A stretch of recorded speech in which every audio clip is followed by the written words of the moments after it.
Saya mulai memahami bahwa penerapan konsep disiplin positif, teori kontrol, teori motivasi, hukuman dan penghargaan, posisi kontrol guru, kebutuhan dasar manusia, keyakinan kelas dan segitiga restitusi adalah sangat penting dalam mewujudkan lingkungan belajar yang aman, nyaman, dan positif. Banyak hal menarik yang saya dapatkan dalam modul ini. Yang pertama, konsep-konsep ini tidak hanya berdampak pada prestasi akademik murid, tapi juga pada perkembangan sosial emosional mereka dengan berbagai konteks kelas, jenjang kelas, dan karakteristik murid. Yang kedua, konsep-konsep ini mendorong kerjasama antar guru, murid, dan orang tua untuk membuat lingkungan belajar yang positif dan ideal. Yang ketiga, konsep-konsep ini mendorong guru untuk terus memperbaiki dan merefleksikan praktik pembelajaran mereka. Satu, budaya positif mengajarkan saya bahwa membangun hubungan yang baik dan saling menghormati akan jauh lebih efektif dalam membentuk karakter murid daripada menggunakan hukuman sebagai alat untuk mengontrol perilaku. Saya cenderung melibatkan mereka dalam proses pengambilan keputusan dan mengajarkan mereka konsekuensi dari tindakan daripada hanya menghukum. Yang kedua, saya menemukan bahwa fokus pada aturan tidak cukup untuk menciptakan budaya yang positif. Belajar budaya positif mendorong saya untuk mencurahkan lebih banyak waktu dan perhatian pada pembentukan karakter murid. Saya berharap mereka menjadi orang yang lebih baik dengan menanamkan nilai-nilai seperti tanggung jawab, empati, dan kerjasama. Yang ketiga, saya menyadari bahwa penghargaan eksternal seperti nilai atau hadiah tidak selalu efektif untuk meningkatkan motivasi murid dalam jangka panjang. Disiplin positif mendorong saya untuk lebih fokus pada motivasi intrinsik, yaitu memberikan murid rasa pencapaian sesuai kebutuhan dasar mereka. Pengalaman membuat kontrak belajar individual. Di sini kami menerapkan konsep tentang motivasi intrinsik, tanggung jawab, dan motivasi murid. Dalam proses ini, guru bersama murid dan orang tua bertemu untuk membuat kontrak belajar secara individual di awal semester. Kontrak ini berisi tujuan belajar murid, strategi belajar yang akan digunakan, menentukan alur belajar, dan konsekuensi jika tujuan tidak tercapai. Dalam kontrak belajar ini, setiap murid bertanggung jawab untuk memantau kemajuan mereka sendiri dan melaporkan kepada guru dan orang tua secara berkala.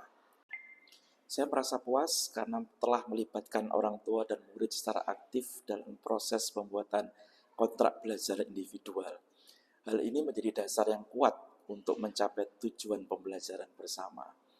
Saya percaya bahwa murid akan lebih termotivasi untuk belajar dan mencapai tujuan yang diharapkan.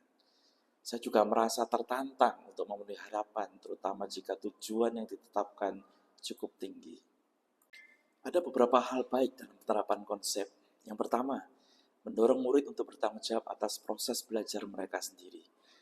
Murid cenderung lebih termotivasi untuk mencapai tujuan mereka ketika mereka berpartisipasi dalam proses pemilihan strategi belajar dan pembuatan tujuan belajar. Hal ini sesuai dengan teori motivasi intrinsik yang menekankan betapa pentingnya motivasi internal seseorang. Yang kedua, membantu orang tua, murid, dan saya sebagai guru untuk dapat berbicara secara terbuka dengan proses pembelajaran. Hal ini akan menghasilkan hubungan yang lebih baik dan dukungan satu sama lain.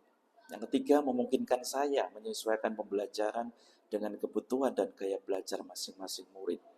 Ini berbeda dengan pembelajaran tradisional yang biasanya satu arah dan seragam buat semua orang. Kemudian juga ada hal-hal yang perlu diperbaiki dalam penerapan konsep ini. Yang pertama tentunya menjaga konsistensi dalam pelaksanaan kontrak belajar. Karena murid kadang-kadang merasa kesulitan untuk mempertahankan motivasi yang telah ditetapkan, terutama ketika mereka menghadapi tantangan atau masalah yang besar. Yang kedua, keterlibatan orang tua secara aktif dalam proses monitoring dan evaluasi pelaksanaan kontrak belajar ini. Sebelumnya, saya dalam posisi penghukum, di mana saya mungkin sering menggunakan hukuman untuk menegakkan disiplin. Perasaan yang muncul adalah perasaan tentang otoritas. Namun di sisi lain, saya juga merasa khawatir akan dampak jangka panjang dari hukuman tersebut.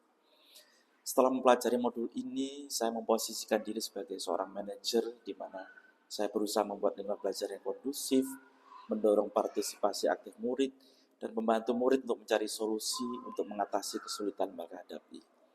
Perbedaan yang saya alami adalah saya tidak lagi melihat diri saya sebagai orang yang hanya memberi perintah. Sebaliknya, saya melihat diri saya sebagai seorang fasilitator pembelajaran yang membantu murid dalam belajar dan berkembang. Selain itu, perasaan yang muncul adalah lebih positif, karena saya merasa lebih terhubung dengan murid, lebih puas dengan hasil pembelajaran yang mereka dapatkan, dan merasa lebih bermakna untuk melakukan tugas sebagai seorang guru. Secara umum biasanya saya langsung pada langkah validasi tindakan yang salah, di mana tahap ini saya menunjukkan bahwa tindakan murid memang salah tanpa harus menyalahkan atau memperlakukan mereka, dan kemudian langsung pada langkah penyelesaian. Ada beberapa hal penting untuk dipelajari kembali. Yang pertama, sekolah harus memiliki visi yang jelas dan mampu menginspirasi semua anggota komunitas sekolah. Yang kedua, kita harus mengajarkan murid keterampilan komunikasi yang efektif, seperti mendengarkan dengan aktif, menyampaikan pendapat dengan sopan, dan menyelesaikan konflik secara damai. Yang ketiga, membantu murid mengembangkan kesadaran diri untuk mengurangi stres dan meningkatkan konsentrasi belajarnya. Dan yang keempat, pastinya menciptakan lingkungan sekolah yang inklusif, di mana semua murid merasa diterima dan dihargai.